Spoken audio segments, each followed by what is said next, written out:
Welcome everybody to the second episode of McCroaks Late-Night Show with me, Toad McCroaks, with J.GrayDigital, the marketing genius over here. We also have Carl. Carl's a tortoise, and he's hanging out.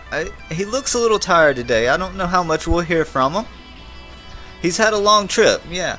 He walked from the parking lot to inside. That's a long trip for a tortoise. So, without any further ado, let me introduce our guest. Our first guest tonight is the marvelous Crypto Carnies. We'll get to talk with her. And we also have Mobius Strip, the creator of the Fuckles. So we'll get to learn about both of these two amazing people. So let's not hold anything up. Let's get this show started. Everybody give a warm welcome to Crypto Carnies. Crypto Carnies, I'm so glad you're here tonight. It's so wonderful to speak with you. And thank you so much for dropping in the way that you did. It was very theatrical and I loved it. So, if you would, tell us about the Crypto Carnies. Okay, I've been in the space for about a year and a half or so. And I've been making carnies, and I came up with that idea how, I'm not sure, but one day it dawned on me, what if, you've met carnies in real life. Sometimes they don't have teeth. Sometimes they're wacky, wild. They have their own language sometimes. So I thought, what if they were covered in toxic ooze? And in a lot of cartoons from the 80s, 90s, and above, what happens when you hit toxic ooze is you mutate, and you usually turn cooler than you were originally. And cooler meaning you grow things, extra eyes, extra sensory. Like, I'm waiting for my moment where I can drink some ooze. So I thought I'd make this carnival, and maybe one day it'll actually come true. So I have volume 1 where there's 100 pieces, and they start off not as mutated as the next volumes. There's 100 there. Then volume 2 is a mystery game. So there's 25 evidence boxes and 25 characters. And it's sort of like a detective mystery game. It has that like kind of noir vibe to it. We actually have my boyfriend and we recorded sound for it and animations in the boxes. And someone actually solved the mystery who spilt the ooze on Carney Town. And then from that volume, the Carnies went to hide in the sewer. So it's called Escape Through the Sewer, because everything on the circus grounds was mutating so heavily that some things were turning evil and scary, and they'd like to eat Carnies and all that, or you just become mutated and you're not so bad. So those ones went underground. And that leads us to the Gen Project, where they've been waiting for a year or so, and they've come out of the sewer because they got kind of bored, and there's 4 different species. And yeah, so I think that's the quickest overview I can give you. Oh, I love it. That's awesome. I really didn't realize that there was so much going on in the series. Oh yeah, and each one has its own theme. Oh, I love that so much. Obviously, I'm a big fan of storytelling. So, I think that's really Toadrific. Toadrific, I love that. Well, thank you. So your generative project, that's not out yet, correct? No, it's minting for holders. So if you hold a Carney 1 of 1, you get 3 gens for free, just pay gas. So that is minting on September 20th for the holders. And then I have some allow list. Either you've won the allow list, or I just decide I want to give it to some people. I don't know. I did some like raffles and stuff. So that is minting. I can look at the dates, but that's a different date. And then I have public sale is October 1st, and it's 0.02. And we did have 10,000, but we're going to stop the supply at like 6, 7, 8, 9. And I'm not sure why, but I just sort of I just jive with those numbers because I don't really like exact numbers are okay, but I don't know. It's just either 6,000 or whatever. People always want like 420 or whatever, but I think we're going to try and end right on 6, 7, 8, 9. Huge. I always say this. A big fan of Carney. I've enjoyed her artwork. First of all, it's striking, and that I'm not saying that everybody's artwork has to, be anything, but it's one of the things really bold, very striking. Immediately it's her artwork when you're scrolling Twitter in the middle of the night instead of having a real social life. None of us know what that's like. So I love that. I've enjoyed watching her plan this project, right? I think a lot of, well, maybe not a lot, but maybe some one-of-one artists have in the past hesitated to do a generative project for whatever reason. And so I always find it very interesting watching artists that I enjoy navigate. Not that it's, some crazy new thing they're doing, but it's a new thing. And so I've enjoyed watching the planning stages, and I'm excited for it. Yeah, I'm very excited for it too. So, Carnies, is there anything in your background that's led you to NFTs, or how did this all kind of get started? Okay, well, I guess when everyone was like, it was the pandemic and Beeple came up, I saw that and I was like, wow, that's interesting. Might as well delve into this. And yeah, so it just kind of started that way, and it was very confusing at first, and then you just sort of get acquainted. And I don't know why the first thought, at first I started just like, I have an art account that's on OpenSea, and it's actually close to sold out, but I don't really like chill it, but I started with that.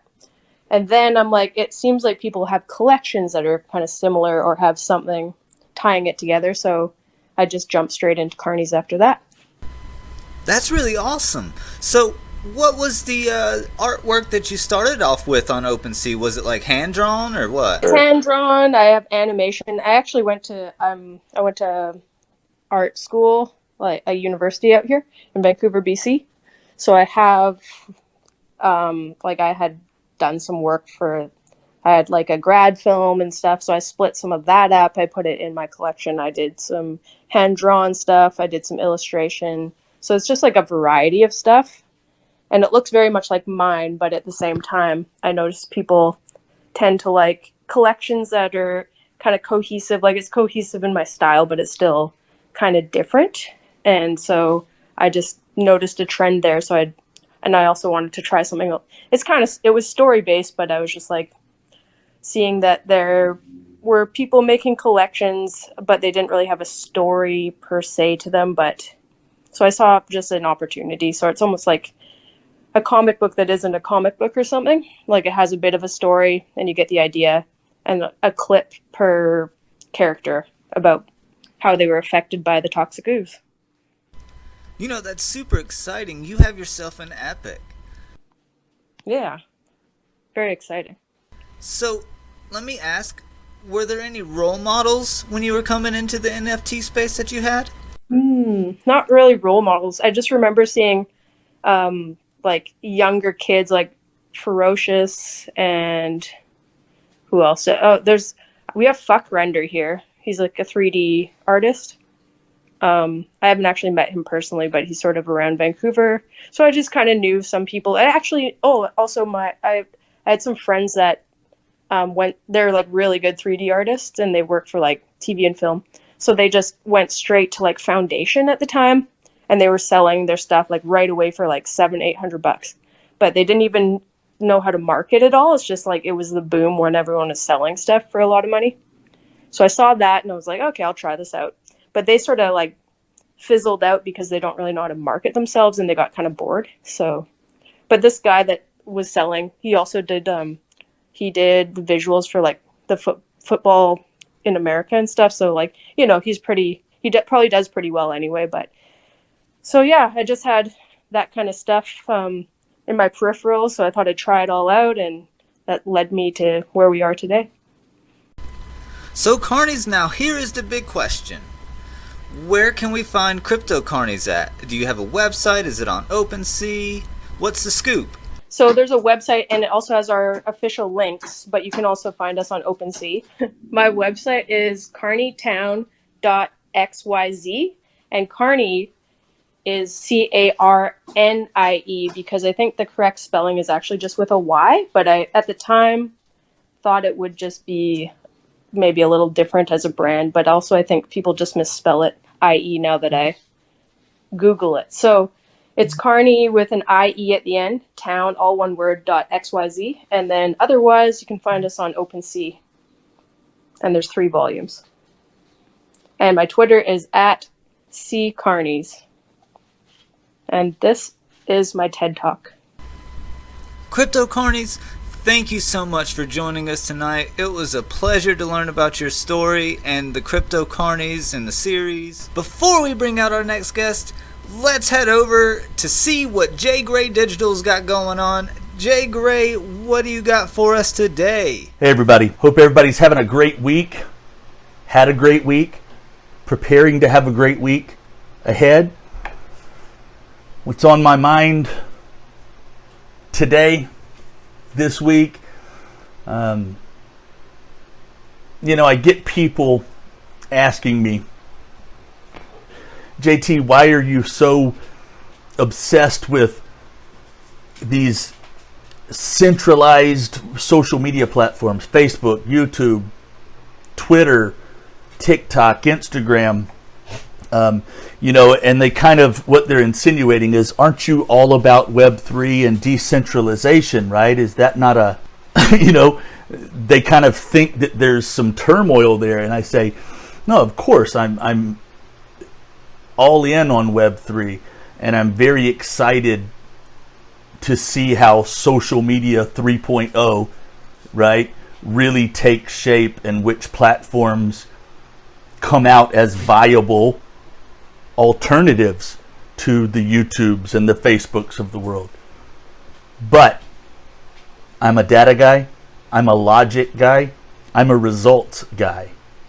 And someone in digital marketing, especially in social media, marketing, management, content marketing, for someone in the space that I exist in to ignore the world's largest social media platforms would be laughable, to put it mildly. These platforms are what we have to work with today. And to be honest, we are going to be, all of this is opinion, fact if you ask me, but my opinion, quote unquote Web3 people are going to have to exist and participate and maintain active presences on these Web 2 social media platforms far into the future, even as Web 3 alternatives are built, tested, populated, and become viable, right? Web 3 won't be built overnight, right? The people we need, the people that need us, will be existing in that space that we call Web 2. Be there. Grab some space on as many of these platforms as you can. Take up space on the internet as much as you can. Because again, our future customers, our future collectors, they're probably not in the Web3 space with us early adopter enthusiasts. They're still on the Facebooks and the YouTubes, and right, they've still got a journey ahead of them. Let's meet them halfway, right? Let's continue to break that, oh no, we don't, I hate Facebook, I hate TikTok, I hate Instagram. Personal preference, definitely matters. And if you're successful in your project enough to, not need to scale and reach new people, I support it 100%. I'm still broke. I still gotta, I've still gotta reach more people and help other projects reach more people. So That's my piece. I hate that it's predictable. It's always about social media, but love you guys. Let's do it again soon. Thank you so much, J. Gray. It's always a pleasure to have you on. I'm gonna go ahead and bring out Mobius. Mobius is the creator of the Fuckles. Mobius, come on out and let's talk. Mobius, welcome to the stage. I am so excited to have you here tonight. Thank you for having me. What's up? So Mobius, you have the Fuckles. Why don't you tell us how that got started? Well, the name the Fuckles actually came to be because I was just getting high with my friends one day. I just couldn't stop laughing, and I closed my eyes. I kind of saw this little F that was like a zebra, an orange zebra F. It probably makes no sense the way I'm saying it, and then it was just the Fuckles. Like, it just came to be that way, and it's something that me and my friends have been joking about for years, and it was actually during the lockdowns and everything. I was just kind of sitting in my room bored, and all of a sudden the idea hit me. It's like, oh shit, like, let me start making the Fuckles. Like, let me make this a whole cartoon. And it was, I just started drawing on pen and paper. I got that feeling. I'm like, this is going to be so good. Like, I love this. Like, I love creating this. And I kind of sat on it for probably like a little less than a year. I was, when I started drawing it, I was trying to figure out how could I pitch it to Adult Swim, but I kind of waited a year, and then I heard about NFTs, and I had kind of forgotten about the Fuckles a little bit, and I was making some 3D stuff when I first started out, and then the idea kind of hit me again. It's like, oh, I could make my animated series as NFTs, and originally I have no real drawing skill or animation. I was just kind of like dreaming about it. Like, I want this to happen. So I started releasing little drawings on OpenSea. I would release them pretty much weekly, and there was no sound to them. So I called it an animated comic series because they would talk in little text bubbles. So over the course of the year, it turned into 3 full episodes like that. And now I'm starting to work on the actual animated series with sound, music, and all that stuff. So it's actually pretty insane how everything came to be. I just can't believe I'm here, but I'm super grateful for it. Honestly, I'm super excited that you're here. It's awesome to have you on the show. So, with the new animated Fuckles series that's coming out, so do you have a release date yet for the new series? That's a great question. So, as of right now, I don't have a release date. I'm aiming for next year. I'm putting out a couple of trailers. I really am trying to get through getting out like the little rewards and stuff to the holders. That's like my main priority right now, and then teasing little things here and there. Once I'm done with all that, I'm really getting to the grind of creating the animated series. I brought on a couple people. I brought on a voice actor and someone to produce music so far. Just slowly building it, and hopefully it'll be out hopefully we'll have a whole season by next year, but I don't want to promise anything yet. Oh yeah, that's completely understandable. How do you plan on releasing it? Are you going to do the whole season? How's that going to work? That's my plan for right now, but it could definitely change. Because originally I was dropping it piece by piece, and it seemed to work. So maybe I will just drop an episode at a time. I'm not 100% sure though. So Mobius, did you have any role models coming into the NFT space, or did you just stumble upon it? I actually heard about NFTs through a Gary Vee Instagram post. So I I give credit to Gary Vee for putting me on to NFTs. That's very cool. I do give credit to Gary Vee for doing a good job with some onboarding. But let me ask, so what was your background before you got into NFTs? Was it just hanging out with your friends and getting high and thinking of great ideas? I mean, that's mine. But what was it?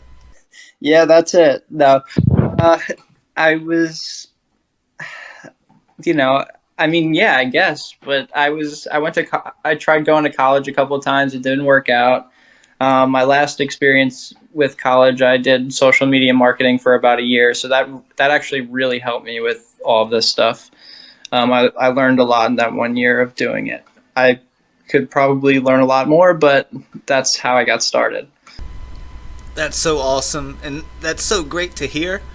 So I'm going to ask Jay Gray, do you have anything that you want to ask our guests? How often do I not have something to say? Mobius, I think, like so many people, and not to hype him up because he's an asshole, but I found pretty much all of you awesome people kind of through Hash Bastards and my journey into, I guess, one of one artist or artist. And I think it's awesome. I've always paid attention to Mobius. He's been kind of stuck up. I guess I wasn't really cool enough for him to like interact with until recently. So whatever I've done to keep the Mobius gods happy, I just hope I keep doing it because I've got his attention. That's good. I mean, I'm not his Gary Vee or anything yet, but I'm getting there, and I'm working on it, and I have a goal in mind. I really like watching the animated series type NFT stuff, and I think it's always gonna intrigue me, right? Thinking how, because there's got to be some crazy thoughts that anybody doing any kind of a series, especially animated, goes through, like, how do I segment this out and make it, pieces of content that people will or can buy, but also get my full story out there. So I'm really interested to kind of see this upcoming season from Mobius. And I guess that really wasn't a question, but keep up the good work, Mobius. Thank you, Jay Gray. I really appreciate you. And I promise you I wasn't ignoring you intentionally. I think you're great. Whatever. But yeah, I think I'm excited as well to see how this goes. It's been pretty interesting because now that I've added in like the music and the voicing, it adds a whole nother level of difficulty, and especially adding people onto a team. It's definitely interesting, and it'll definitely be a learning curve. So I'm excited to get it done. Man, I have to be honest, and I have to tell you, as soon as I heard that first trailer drop, and you had the sounds in with it, you had the glass breaking, I was hyped. I was ready to go. I was so excited for you, and I can't wait to see what you have coming for us. Thank you. That's awesome. That's great to hear. I mean, it was literally great to hear. So, Mobius, you've told us about the Fuckles. You've let us in on some stuff about when the series might be coming around and some of your thoughts on it. So, let me ask you, where can we all find information on the Fuckles? Do you have websites? Do you have OpenSeas? What do we need to be looking for to find the Fuckles? You can find my stuff on YouTube, Instagram, TikTok. I have an OpenSea. It's all under the same as my Twitter, which is Mobius Strip TF. You could also look up the Fuckles. You could look up the Fuckles on Google, and it'll pop up the OpenSea collection. So yeah, thank you. Mobius, thank you so much for joining us tonight. Carnies as well, thank you so much. I've enjoyed having this conversation with the both of you. J. Gray, thank you so much. Carl, thanks, Carl. He slept the entire time. How he could sleep through this, I don't know. I hope everybody has enjoyed the show. I look forward to the next one. Our next show, we're going to have two awesome guests yet again. We're going to have Hash Bastards and Winch in the same spot. I'm a little terrified, but we're going to have a good time. And big shout out to Pablo Knight with his NFT vote off. Make sure to go to pabloknight.com and get in there and vote for the NFT vote off. We're coming down at the last end of the month, so get in there and vote for your favorite NFT. And have a good night, everybody. Much Toad love. Well, thanks for having us, Toad. It's been amazing. Thank you. Well, everyone, that's our show. Big shout out to Mobius and Carnies. Check them both out. You can check them both out on Twitter. And big shout out to J.GrayDigital. No shout out to Carl. I hope everybody has enjoyed it, and I look forward to seeing y'all at the next show.